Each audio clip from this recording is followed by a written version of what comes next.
രാഹുൽ മങ്കൂട്ടത്തിലിനെ പാലക്കാട്ട് നിന്നും അറസ്റ്റ് ചെയ്യുകയും പിന്നീട് പത്തനംതിട്ട എയർ ക്യാമ്പിലെത്തിക്കുകയും ഇപ്പോൾ രാഹുൽ മങ്കൂട്ടത്തിൽ മാവേലിക്കരയിലെ ജയിലിലാണുള്ളത്.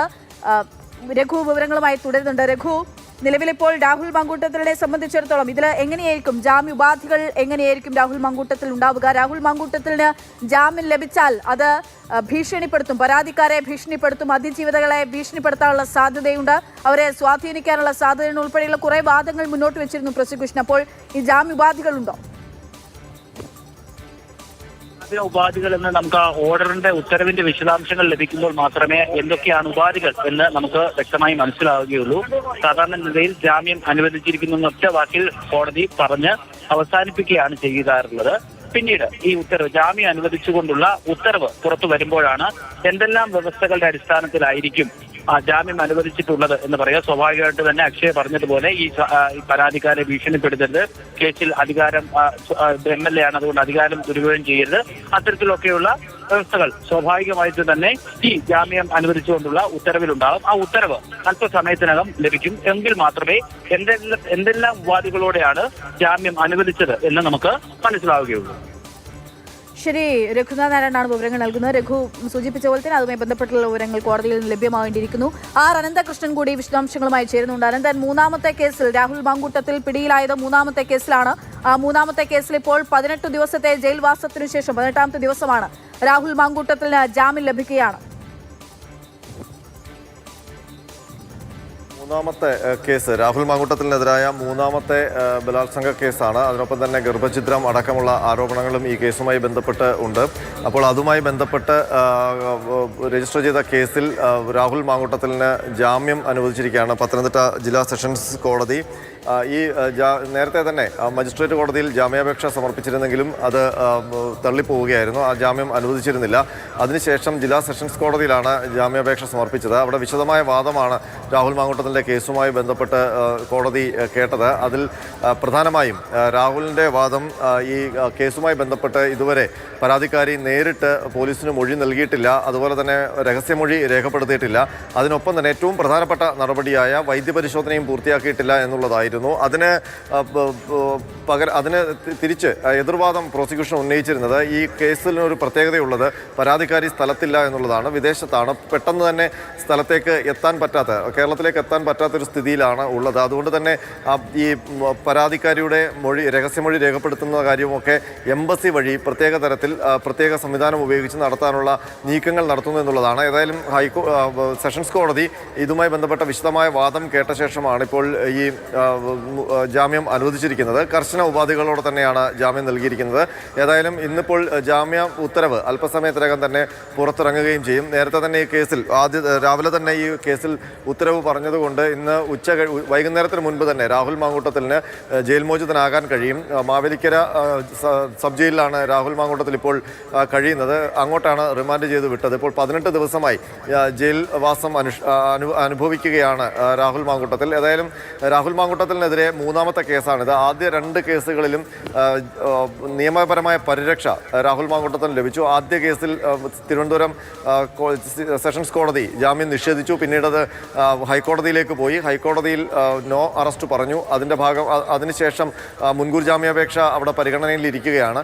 അതിനൊപ്പം തന്നെയാണ് രണ്ടാമത്തെ കേസ് കൂടി വന്നത്. ആ കേസിൽ പക്ഷേ തിരുവനന്തപുരം കോടതി തന്നെ മുൻകൂർ ജാമ്യം അനുവദിക്കുകയും ചെയ്തു. അതിനെ തുടർന്നാണ് രാഹുൽ മങ്കൂട്ടത്തിൽ ഒളിവിൽ നിന്ന് പുറത്തു വന്നത്. ആദ്യത്തെ കേസ് വന്നപ്പോൾ തന്നെ നമുക്കറിയാം, മുഖ്യമന്ത്രിക്ക് മുമ്പിൽ ആ പരാതി എത്തുമ്പോൾ തന്നെ കേസ് രജിസ്റ്റർ ചെയ്യുന്നതിന് മുൻപ് തന്നെ രാഹുൽ മങ്കൂട്ടത്തിൽ പാലക്കാട് നിന്ന് അപ്രത്യക്ഷനാവുകയായിരുന്നു. പിന്നീട് ദീർഘകാലം ഒളിവിൽ കഴിയുകയായിരുന്നു. അതിനിടയിലാണ് രണ്ടാമത്തെ കേസൊക്കെ വരുന്നത്.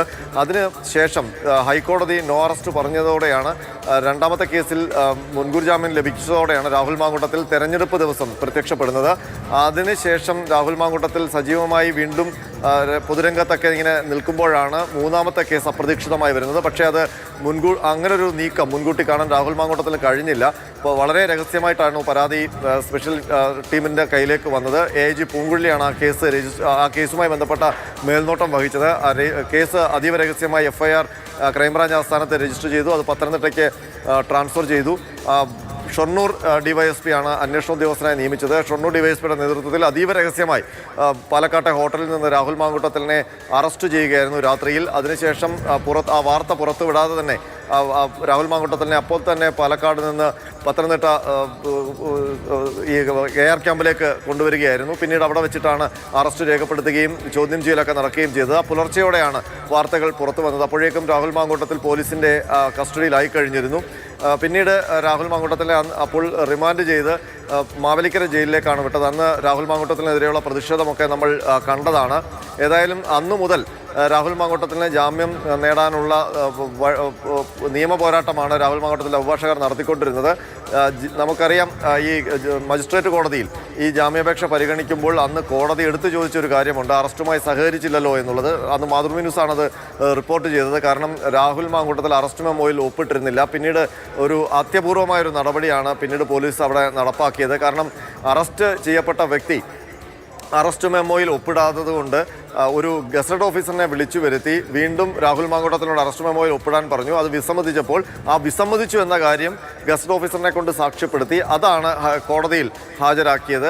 പിന്നീട് രാഹുൽ മാങ്കൂട്ടത്തിൻ്റെ ബന്ധുക്കളെ വിളിച്ചു വരുത്തി അറസ്റ്റ് വിവരം അറിയിച്ചുകൊണ്ട് അവരുടെ ഒരു സാക്ഷ്യപത്രവും ഒപ്പിട്ട് വാങ്ങുകയും ചെയ്തു. അപ്പോൾ അത്തരം അപൂർവമായ നിയമ നടപടികളൊക്കെ രാഹുൽ മാങ്കൂട്ടത്തിൻ്റെ കേസിലുണ്ടായി. അതുകൊണ്ട് പ്രോസിക്യൂഷൻ പ്രധാനമായും ഈ അറസ്റ്റുമായി സഹകരിക്കുന്നില്ല, അല്ലെങ്കിൽ അന്വേഷണവുമായി സഹകരിക്കുന്നില്ല എന്നുള്ളൊരു വാദം കൂടി മുന്നോട്ട് വെച്ചിരുന്നു. ഏതായാലും രാഹുൽ മാങ്കൂട്ടത്തിന് ജാമ്യം ലഭിക്കാനുള്ള സാധ്യതയുണ്ട് എന്ന് നേരത്തെ തന്നെ അന്വേഷണ ഉദ്യോഗസ്ഥർക്കും അറിയാം. കാരണം ഈ പരാതിക്കാരി നേരിട്ട് കേരളത്തിലെത്താത്തത് അതിനകത്തൊരു വെല്ലുവിളിയാണ്. കാരണം അവർ വന്ന് ഈ പരാതി നൽകി കഴിഞ്ഞാൽ, അതുമായി ബന്ധപ്പെട്ട FIR രജിസ്റ്റർ ചെയ്ത് കഴിഞ്ഞാൽ അത് ഉടൻ തന്നെ അവരുടെ രഹസ്യമൊഴി രേഖപ്പെടുത്തുകയും ഒപ്പം തന്നെ ഈ വൈദ്യപരിശോധനാ റിപ്പോർട്ട് നടപ്പാക്കുകയുമൊക്കെ വേണം. അപ്പോൾ അതൊന്നും ഇല്ലാതെയാണ് കോടതിയിൽ രാഹുൽ മാങ്കൂട്ടത്തിനെതിരെ. അനന്തൻ, രാഹുൽ മാങ്കൂട്ടത്തിൽ കേസിൽ നമുക്കറിയാം ആദ്യ 2 പരാതികൾ ഉണ്ടായതിനു ശേഷവും ജാമ്യമൊക്കെ ലഭിച്ചതിന് ശേഷം രാഹുൽ മാങ്കൂട്ടത്തിൽ സജീവമാവുകയായിരുന്നു. പാലക്കാട്ടെ പരിപാടികളിലൊക്കെ സജീവമായി.